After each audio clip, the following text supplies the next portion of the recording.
Hello viewers, welcome back to my channel. NCERT के class 10th की जो mathematics है उसका चैप्टर नंबर 9 ट्रिग्नोमेट्री से रिलेटेड है, हाइट एंड डिस्टेंस, जिसमें हम निकाल रहे हैं क्वेश्चंस में। तो उसका एग्जाम्पल नंबर 4 में क्या दिया हुआ है? From a point P on the ground the angle of elevation of the top of 10 meter tall building is 30 degree. A flag is hosted at the top of the building and the angle of elevation of the top of the flag step from P is 45 degree. Find the length of the flag step and the distance of the building from the point P और root 3 की value 1.732 लेना है।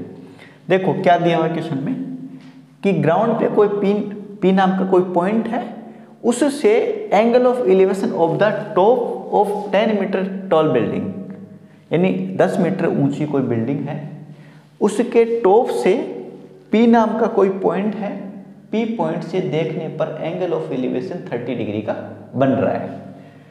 A flag is hosted at the top of the building, उस building के top पे एक flag hosted किया गया, यानी फहराया गया। ठीक है, जैसे ध्वजारोहण करते ना, वो ध्वज पहनाया गया, यानी झंडा पहनाया गया। ठीक है, and the angle of elevation of the top of the flag step, जो फ्लैग स्टेप से एंगल बन रहा है, angle of elevation from P is 45 degree, यानी P से जो फ्लैग स्टेप है, यानी उसकी जो झंडे पहनाने की जो ऊपर वाली डंडी होती है ना, जो लेंथ होता है, डंडा होता है, उससे जो P का पॉइंट है, उस पॉइंट से 45 डिग्री का एंगल बन रहा है। एंगल ऑफ एलिवेशन 45 डिग्री का बन रहा है, यानी बिल्डिंग के टॉप से तो बन रहा था 30 डिग्री का, और जो फ्लैग है, फ्लैग स्टेप यानी फ्लैग स्टेप उसकी डंडी से जहाँ पे झंडा लगा हो, वहाँ से झंडे का ऊपर वाला शिखर, ठीक है, यानी टॉप, वहाँ से लेके और P पॉइंट का जो एंगल बना हुआ है वो है 45 डिग्री का। आगे क्या दिया? Find the length of the flag step, यानी जो झंडा जिसमें पहनाया गया, वो झंडे का दो डंडा होता है, झंडा जिसमें पहनाएंगे, वो जो डंडा होता है जिसके अंदर पहनाएंगे, उसकी लेंथ निकालनी है। तो दूसरा क्या है? The distance of the building from the point P से जो P पॉइंट है, उससे जो बिल्डिंग के बीच की डिस्टेंस वो भी निकालनी। देखो अब मैं डायग्राम बनाता हूँ, डायग्राम से अच्छे से आपको समझ में आएगा। सबसे पहले तो क्या दिया? P पॉइंट है कोई ग्राउंड पे, और angle of elevation of the top of 10 meter tall building, 10 meter tall building ये बनाता हूं मैं यहां पे। ठीक है, ये है 10 मीटर टॉप बिल्डिंग। ठीक है, ये बिल्डिंग, ठीक, ये इसका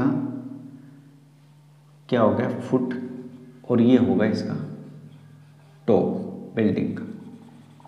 ठीक है, अब क्या है? 10 मीटर टॉल बिल्डिंग है, और आगे क्या दिया? P पॉइंट, P पॉइंट से एलिवेशन बन रहा है, एंगल ऑफ एलिवेशन बन रहा है इसका कितने? 30 डिग्री का। यहां पे P पॉइंट है, मान लो। ठीक है, ये P पॉइंट है यहां पे। इस P पॉइंट से यहां के इस टॉप का एंगल ऑफ एलिवेशन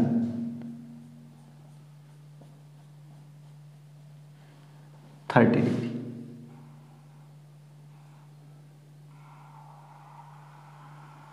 ये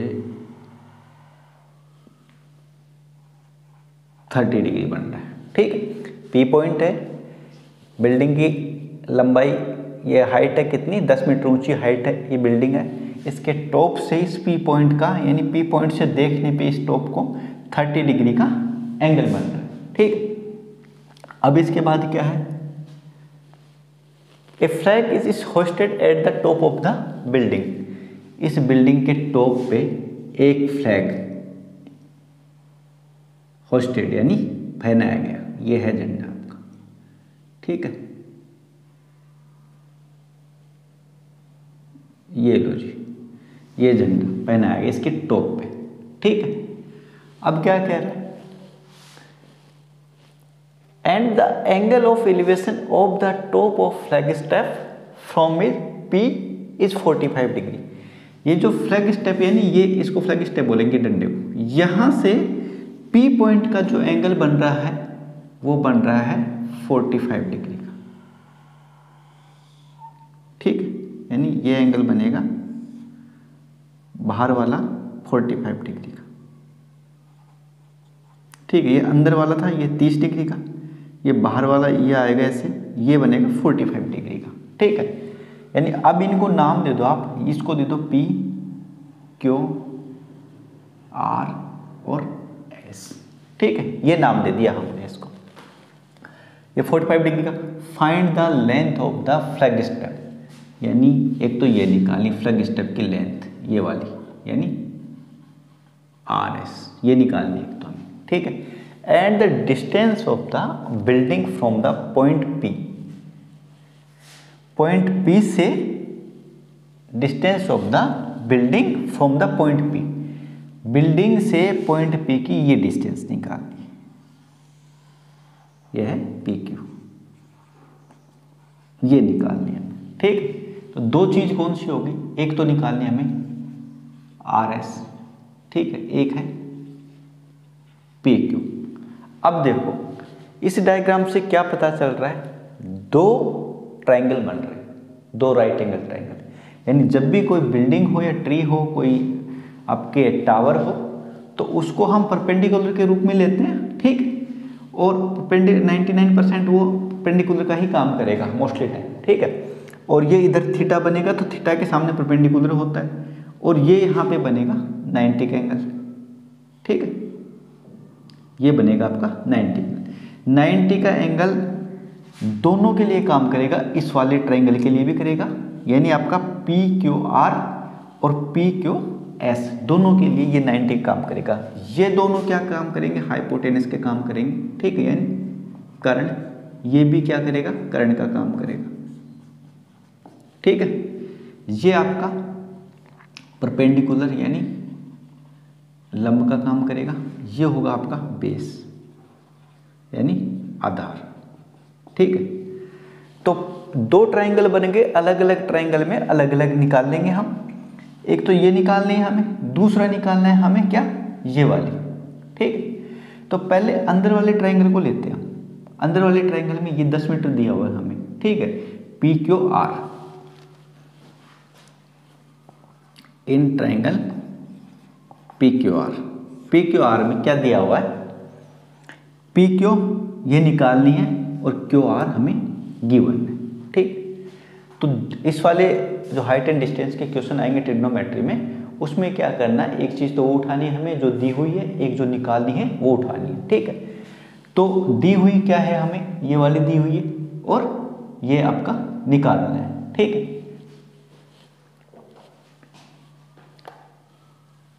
QR और ये क्या है PQ। QR क्या है, यहाँ पे परपेंडिकुलर का काम कर रहा है, यानी लंब, और ये है आधार, बेस आधार, ठीक है। लंब बटे आधार, QR बाय PQ, ठीक है। PQ ये है, QR ये, QR दी हुई है हमें, कितनी दी हुई है QR दे रखी है आपकी 10 मीटर, और ये PQ आपको निकालनी है। अब देखो लंब बटे आधार आपको ढूंढने कहाँ पे हैं, इन वाले दो फॉर्मूले में, लाल बटे कक्का हिंदी वालों के लिए, बद्री प्रसाद हर हर बोले, हर हर बोले, ये इंग्लिश मीडियम वाले बच्चों के लिए, ये है हिंदी वालों के लिए। लंब बटे कर्ण, आधार बटे कर्ण, लंब बटे आधार, लंब perpendicular by hypotenuse, base by hypotenuse, perpendicular by base. ये पहला आएगा साइन के लिए, दूसरा आता है कोस के लिए, तीसरा आता है टेन के लिए, फिर ये कोट के लिए, ये सेक के लिए, ये कोसेक के लिए, ऐसे ही ये है, ये साइन के लिए, ये कोस के लिए, ये टेन के लिए, ठीक है। तो आप देखो यहाँ पे P बाई बी आ रहा है कहीं पे, P by B, sine cos tan, यानी टेन में क्या आ रहा है, P बाई बी, यानी लंब बटे आधार, perpendicular by base. Perpendicular by base ये किस में काम करता है, टेन में, यानी टेन के लिए होता है यूज परपेंडिकुलर बाय बेस। तो ये जो पहले वाला एंगल बना हुआ था 30 डिग्री का, ठीक है, ये जो 30 डिग्री का एंगल बना हुआ, ये एंगल कितने का, ये किसके लिए काम करेगा, 10 के लिए काम करेगा, ठीक है। यदि ये दोनों चीज उठाएंगे ना तो दोनों चीज में यही आ जाएगा हमारे दोनों एंगल के अंदर, दोनों जो ट्राइंगल है ना, दोनों ट्राइंगल के अंदर ये वाले लेंगे बार बार हम, पहली बार तो ये लेंगे, ये वाली निकालनी है हमें, ठीक है, ये वाली निकालनी है तो ये ले लेंगे, ये और ये। दूसरा क्या है, ये वाली निकालनी है पूरी, यानी आर और एस, तो आर एस इससे जुड़ा हुआ है, ठीक है, तो भी ये परपेंडिकुलर बाय ये बेस ही आ जाएगा, ठीक है, उसमें भी। तो दोनों कंडीशन में 10 30 लग जाएगा, 10 45, यानी perpendicular by base, perpendicular by base लंब बटे आधा होता है, यानी ये आएगा किसमें, 10 के अंदर, और 10 के ही डिग्री इसमें काम करेंगे, ठीक।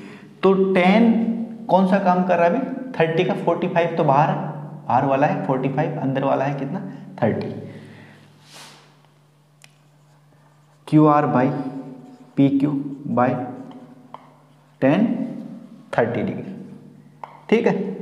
10 30 की वैल्यू होती है 1/√3। क्यू आर की वैल्यू कितनी है, क्यू आर है 10 मीटर और पी क्यू है दिया हुआ नहीं है, पी क्यू निकालना है, इसको क्रॉस मल्टीप्लाई करो, ये हो जाएगा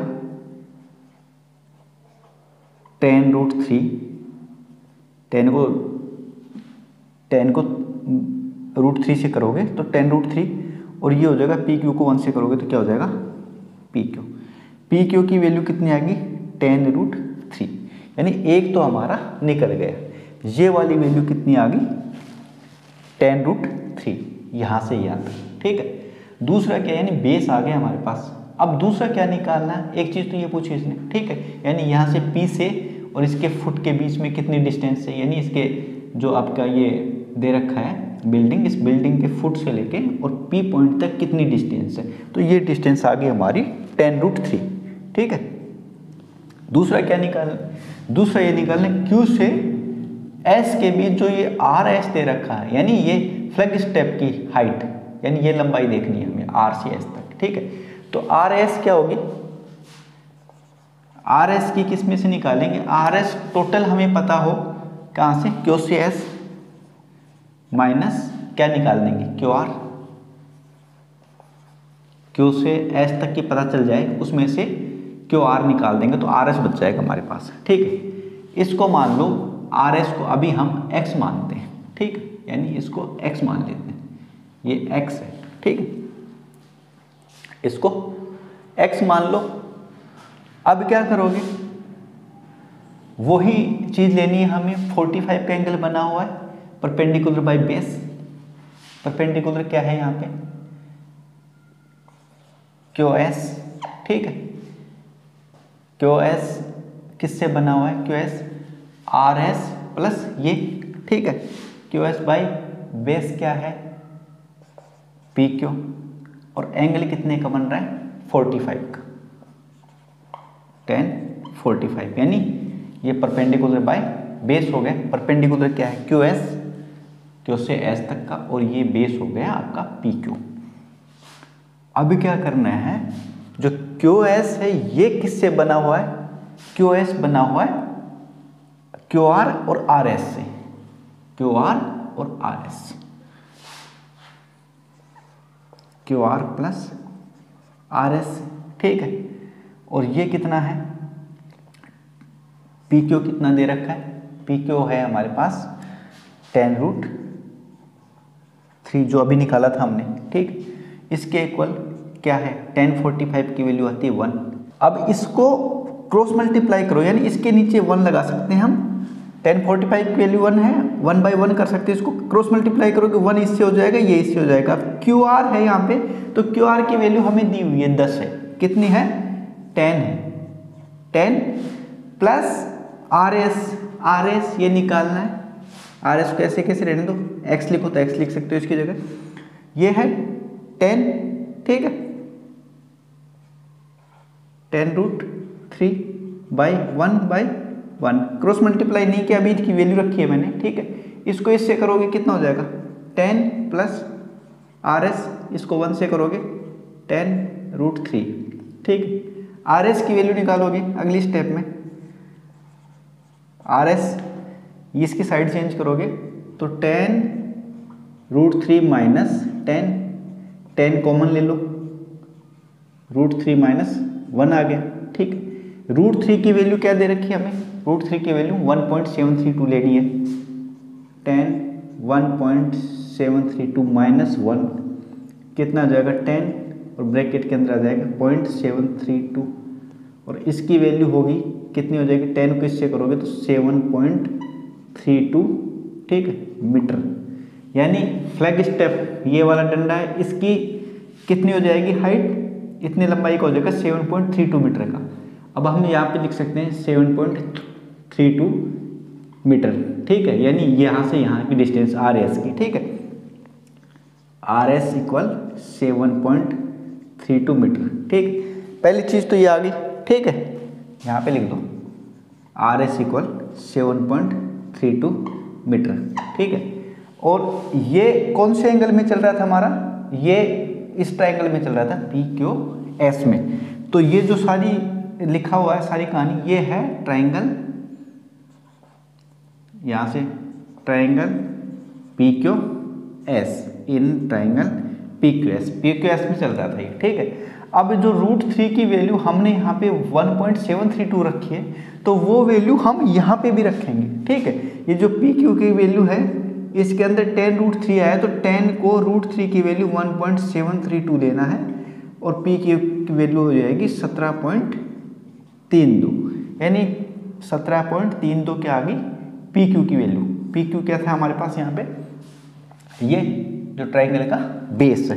तो इस तरीके से आप यदि वैल्यू दे रखी होगी रूट की, यानी √3 या √2 या जो भी दे रखा है उसकी वैल्यू यदि इसने बोल रखा है क्वेश्चन में कि भाई इसको पुट करना है या इसका यूज करना है आपको, तो आप यूज कर लो। ठीक है, यूज करने से क्या है कि क्वेश्चन और ईजी हो जाएगा। ठीक है, और ये तभी दिया जाता है जब इनका कहीं ना कहीं क्वेश्चन के अंदर इससे रिलेटेड कोई वैल्यू आएगी। ठीक है, जैसे √3 आएगा, बार बार आ रहा है इस क्वेश्चन में, तो इसने पहले ही दे दिया क्वेश्चन में 1.732 ये लेके चलो आप। ठीक, तो ये लेके चले तो हमारा क्वेश्चन आराम से निकल गए। ठीक है, यानी लास्ट में इसको रख दिया और आंसर निकाल लिया हमने। तो इस तरीके से इस टाइप के कोई भी क्वेश्चन हो उसको आप आराम से कर सकते हो। सबसे बड़ी बात यह है कि हाइट एंड डिस्टेंस का जो ट्रिग्नोमेट्री में जो क्वेश्चंस होते हैं हाइट एंड डिस्टेंस के, हमने सबसे पहले आपको फिगर बनानी आनी चाहिए। यदि फिगर बनानी आ गई आपको, जैसे ये डायग्राम है ये बनाना आ गया, तो ये लगा लो 50 से 60% क्वेश्चन आपका यहीं पे सोल्व हो गया। इसके बाद जो जो वैल्यू दे रखी है उस वैल्यू को आप आराम से उनकी वैल्यू रख देना, जितने डिग्री का एंगल दे रखा हो उसकी वैल्यू रखते रहना। साथ में जो चीज़ उठानी है कौन कौन सी, एक तो जो दी हुई है वो गिवन है वो, दूसरा जो आपको फाइंड आउट करनी है, जो पता लगानी है, जो ज्ञात करनी है वो चीज़। यानी एक चीज़ उठानी है उस ट्राइंगल में, राइट एंगल ट्राइंगल बनेगा ट्रिग्नोमेट्री में इन क्वेश्चंस में, उसमें एक चीज़ तो वो उठानी है जो आपको दी हुई है, दूसरी जो आपको ज्ञात करनी है, जो निकालनी है। उन दो चीज़ों को लेके चलोगे तो आराम से आपके क्वेश्चंस सोल्व होते जाएंगे। तो इस तरीके से आप इस टाइप के क्वेश्चन को कर सकते हो। वीडियो को ज़्यादा से ज़्यादा शेयर करें अपने फ्रेंड्स सर्किल में, जो भी है कॉम्पिटिटिव वगैरह की एग्जाम कर रहे हैं, कॉम्पिटिटिव एग्जाम्स की जो तैयारी कर रहे हैं उन तक ये ज़्यादा से ज़्यादा पहुँचाए। अच्छा, बहुत अच्छे तरीके से मैंने इस टाइप के क्वेश्चंस को निकालना सिखाया है, यानी कैसे सोल्व करते हैं आप आराम से इस वीडियो से देख सकते हैं। और ट्रिग्नोमेट्री में जो यूज होने वाली टेबल है उस टेबल का भी मैंने एक वीडियो बनाया है कि वो टेबल कैसे बनती है, कैसे बनाई जाती है, एंगल की वैल्यू कैसे निकाली जाती है। जैसे एंगल 10, 30, 45 की वैल्यू हम जो याद करके लिखें या फिर टेबल बना के लिखें, तो टेबल कैसे बनाई जाती है वो भी उसमें बनाना मैंने सिखाया है। आप ज़्यादा से ज़्यादा चैनल को सब्सक्राइब, शेयर और लाइक करें। Thank you.